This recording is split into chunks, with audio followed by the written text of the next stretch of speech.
Müəllimlər, mənim də sizlə 7-ci sinifin 13-cü mövzusu olan fenin quruluşu və iş prinsipi haqqında danışacağam.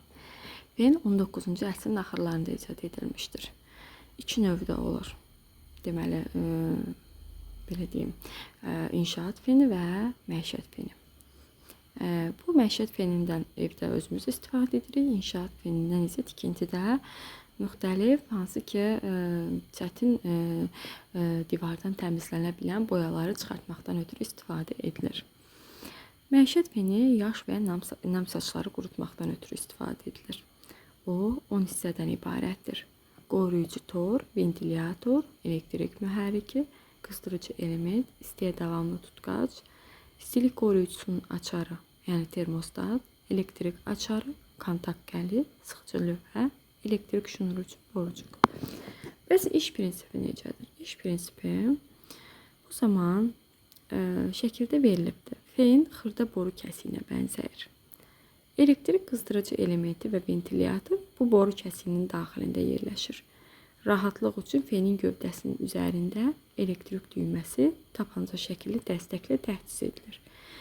İçində yaranan hava elektrik qızdırıcısının əhatə dairəsindən keçir, qızır və fenin digər ucundan üfürülür.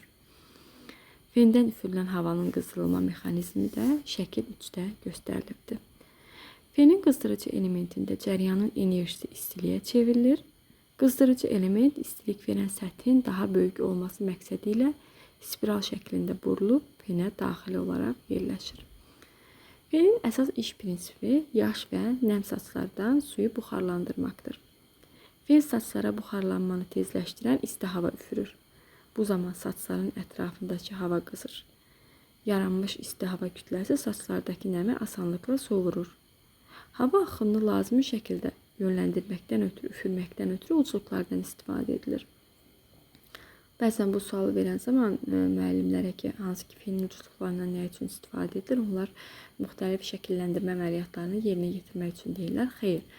Fenin ucluğundan saçları hava axını lazım olan deməli istiqamətdə üfürməkdən ötürü istifadə edilir ki, saçlar daha rahat şəkildə qurudula bilsin.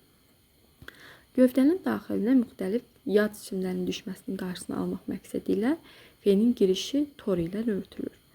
Saçların qurudulması üçün fende təxminən 60 dərəcə temperatura malik hava axını yaranır. Qurudulan saçların yanmaması üçün fen normadan artıq qızmaya qarşı müdafiə ilə təchiz edilir. Və müəllimlər dediyimiz kimi asan sadə mövzularımızdan biridir. Burada da təhlükəsiz iş qaydaları var. Hansı ki izolyasiya pozulmasın deyə şunur elastik olmalıdır. Yaş əllə toxunmamaq lazımdır. Fenlə baş arasında məsafə 15-20 sm olmalıdır. Hamarlanma, burulma, qurutulma kimi funksiyaları icra edən başlıqlarla təchiz edilibdir. Və isti hava axınını başın bir hissəsində uzun müddət istiqamətləndirmək olmaz. Eyni nöqtədə onu yalnız 2 saniyə saxlamaq lazımdır. Və nəzarətsiz saxlamaq qadağandır. Mütləq deməli müasir məişət fenləri xüsusi xidmət tələb etmir, amma onları mütləq təmizləmək lazım olur. Ən az 3 aydan bir təmizləməliyik. Fenin filtri tutula bilər. Deməli əgər tutulubsa fen tez qızır və pis işləyir. Bu zaman həmin o arxa tərəfində olan toru təmizləmək lazımdır. Bunun üçün naqqaşdan istifadə edilir. Xırda tüklərdən təmizləmək üçün, həmçinin toz soranla da bu deməli funksiyanı icra etmək olar, onu təmizləmək olar. Bu qədər. Uğurlar, diqqətlə qulaq asın, bəyənib, abunə olub, şərh bildirməyi unutmayın.